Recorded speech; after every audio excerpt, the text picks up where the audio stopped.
Bismillahirrahmanirrahim.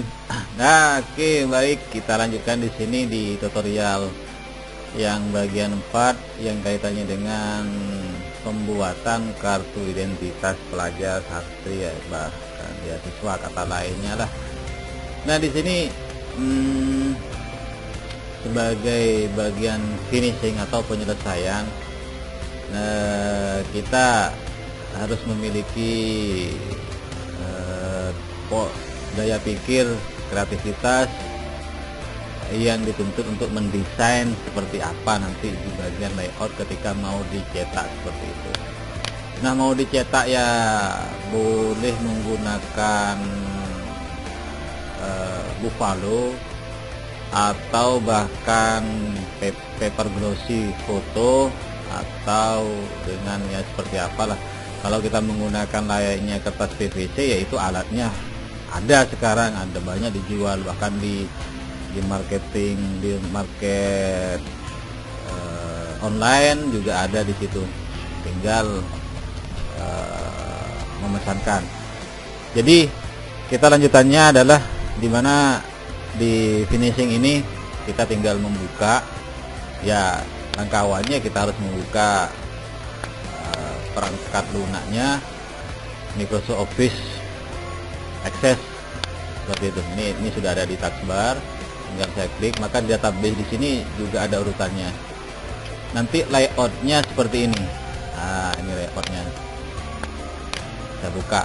Nah, ini sedemikian rupa, ada barcode, dan barcode itu bisa dibuatkan secara online, tidak bisa offline, harus terhubung ke internet.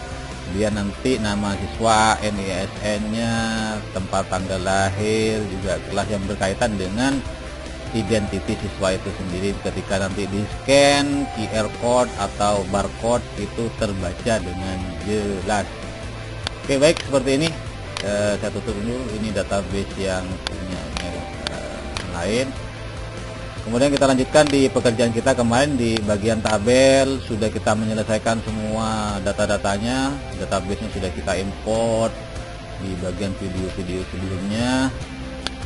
Saya tutup, saya buka format siswa.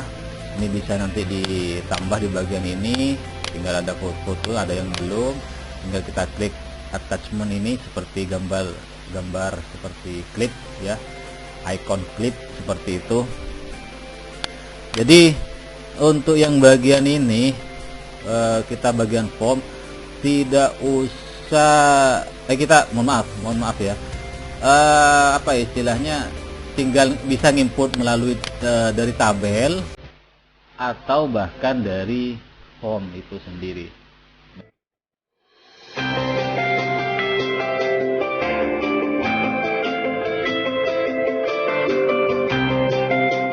Click subscribe. Click bell. Dan form table ini seperti yang dijelaskan di video sebelumnya, kita buat tabel, kemudian ada query, ada form, ada report. Nanti report adalah bagian finishingnya seperti itu. Nah, seperti apa nanti untuk yang bagian ini, kita memiliki pengertian, tinggal saat finishingnya, yaitu kita bagian report design seperti itu.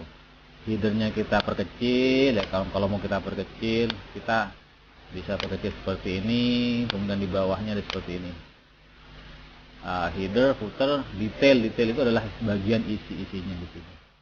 Oke, kita simpan dulu, kita kasih nama report 1 lah, atau report,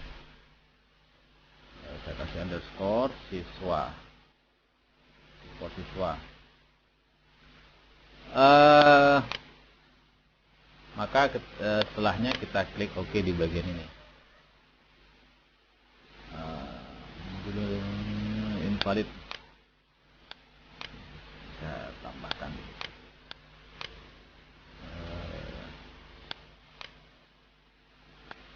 Bentar, saya kasih nama.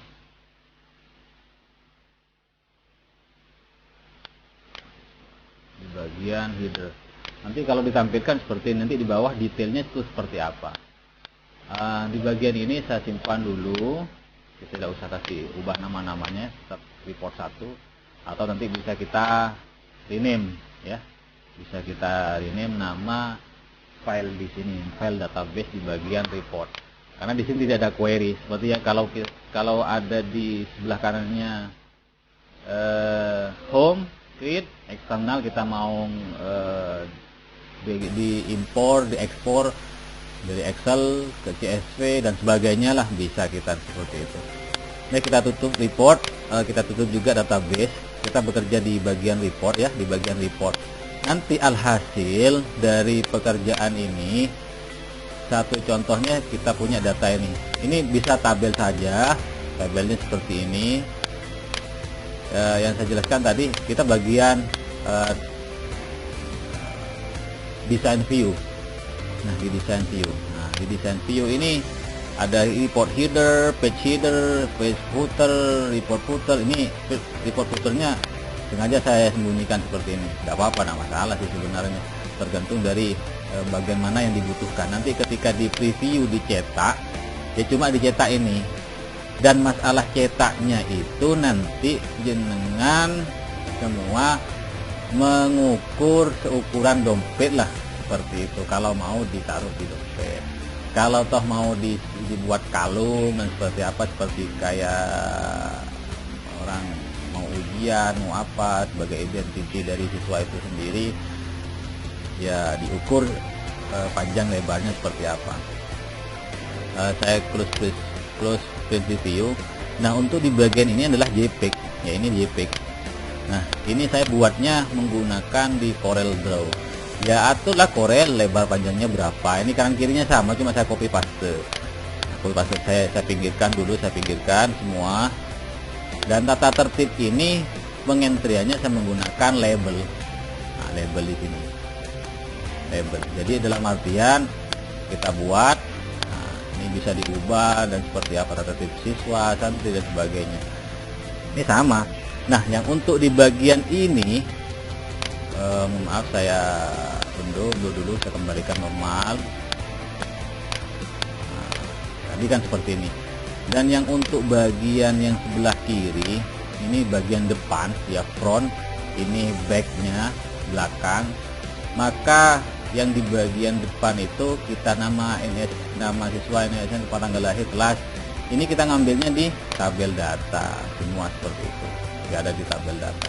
Jadi untuk di bagian ini, untuk mengambil ini, kita hanya cukup di bagian desain, menu desain, add existing field.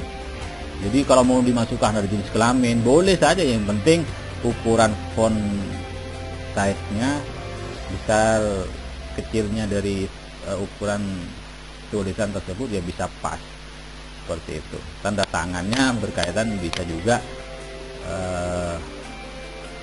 dibuatkan barcode atau QR code, seperti itu. Nah, bagaimana untuk pembuatan barcode ini? Saya rasa cukup di bagian ini ya, untuk bagian finishing. Jadi dalam artian pembuatan kartu pelajar atau kartu siswa, kartu identitas siswa ini, jadi semuanya hampir mirip seperti di form yang tadi itu, yang awal-awal di video sebelumnya.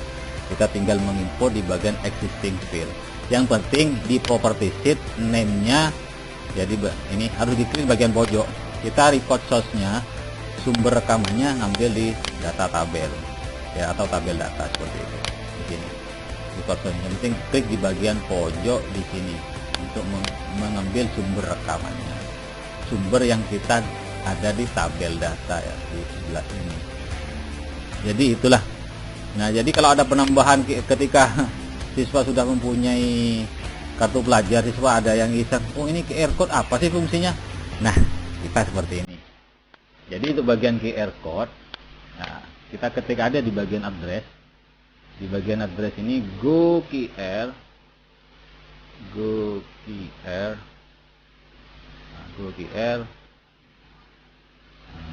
titik me, seperti itu. Kita tekan enter.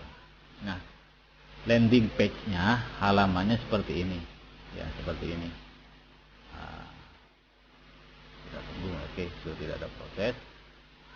Jadi tipe bisa kita ada URL, ada tipe teks, karena yang kaitannya dengan sebuah database ketika diklik scan di Play Store nanti itu banyak sebenarnya.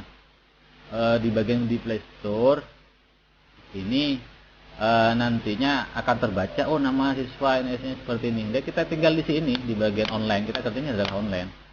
Satu contoh nama, buat menggunakan tipenya tipe teks di sini. Nama apa?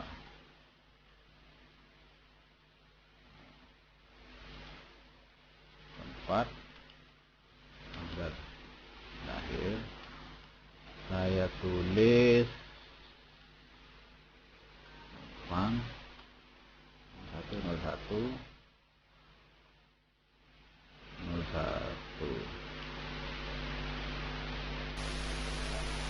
Desember 2018. Contoh MSN, ketik aja manual seperti itu.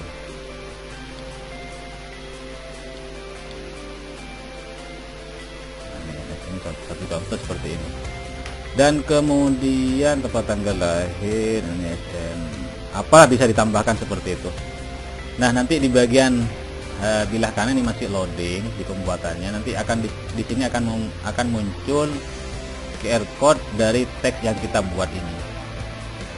Nah, kalau misalkan dari nama, tempat tanggal lahir, yang kita butuhkan adalah nama, tempat tanggal lahir, kemudian kita tambahkan kelamin,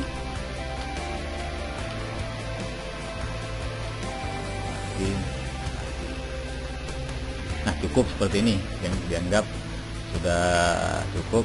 Ini harus online, harus tersambung ke internet. Nah, ini QR code yang kita buat itu tadi. Jadi QR code ini kita download. Foregroundnya sama backgroundnya hitam putih ya. Kalau mau diwarnai ya kita harus hafal kode-kode warnanya di sini. Atau kita mengklik geser tahan tarik di bagian ini. Biasanya QR code ya hitam putih lah seperti itu. Download dengan tipe PNG. Oke, dengan tipe PNG maka di bagian bawah ada terdownload seperti ini. QR code. Nah, dan nanti QR code ini kita buka. Yang sudah di-download akan berbentuk batangan seperti ini. Nah, nanti ketika di scan melalui aplikasi yang di-download di Play Store atau App Store atau Google Play, itu nanti akan terbaca. Apa terbacanya ya? Yang kita isi di sini, di tadi itu, dengan nama, alfa, jenis kelamin, tempat tanggal lahir, seperti itu. Nah, itulah, dan bisa meletakkannya di bagian posisi, bisa di front, bisa di back, seperti itu.